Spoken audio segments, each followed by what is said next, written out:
दिन का करीब 1:01 हुआ था। लोकसभा की कार्रवाई चल रही थी और यकाएक दर्शक दीर्घा से 2 लोग सदन में कूद पड़े और कूद ही नहीं पड़े, जूते उतारकर सांसदों की बेंच पर, उनकी मेजों पर दौड़ लगाने लगे। उनके हाथों में कैन थे जिससे एक पीले रंग का धुआं निकल रहा था और उस धुएं ने सदन को धीरे धीरे भर दिया।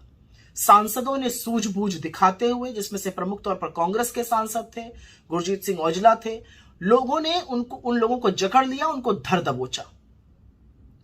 उस माहौल में भी, उस कौतूहल में भी राहुल गांधी जी सदन में मौजूद थे।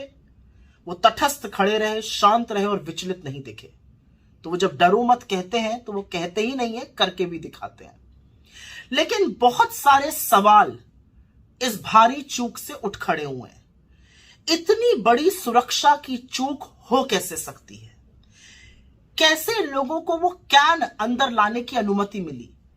सदन में तो आप फोन तक लेकर नहीं जा सकते दर्शक दीर्घा में, तो कैन लेकर ये लोग कैसे अंदर आ गए? और सबसे पते की बात यह है कि आज से ठीक 22 साल पहले 13 दिसंबर के दिन इस देश के संसद पर आतंकी हमला हुआ था और हर दल के सांसद ने आज उन वीर सपूतों को अपनी श्रद्धांजलि दी जिन्होंने अपनी जान की परवाह किए बिना इस देश के संसद की रक्षा की थी। आज तो पूरे देश में रेड अलर्ट लगा हुआ है। आज तो सुरक्षा के जो बंदोबस्त थे वो और पुख्ता होने चाहिए थे। तो बजाय पुख्ता होने के 2 लड़के देश के सदन में घुसकर आतंक फैला रहे हैं, अराजकता कर रहे हैं।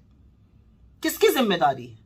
और उससे भी बड़ी पते की बात यह है कि इनकी जो एंट्री हुई सदन के अंदर, उसका पास बनाने में और उस पास की सिफारिश और हस्ताक्षर किया भाजपा के मैसूर के सांसद श्री प्रताप सिम्हा जी ने।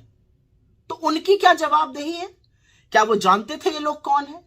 क्या वो बिना जाने साइन कर रहे थे? क्या वो जानते थे कि ये लोग अराजकता फैलाना चाहते? क्योंकि इतनी बड़ी सुरक्षा में चूक ऐसे ही नहीं हो जाती है। उनकी क्या जिम्मेदारी तय होगी? अगर देश की सदन को, देश के संसद में सुरक्षा में भारी चूक हो रही है तो क्या उनको निष्कासित किया जाएगा?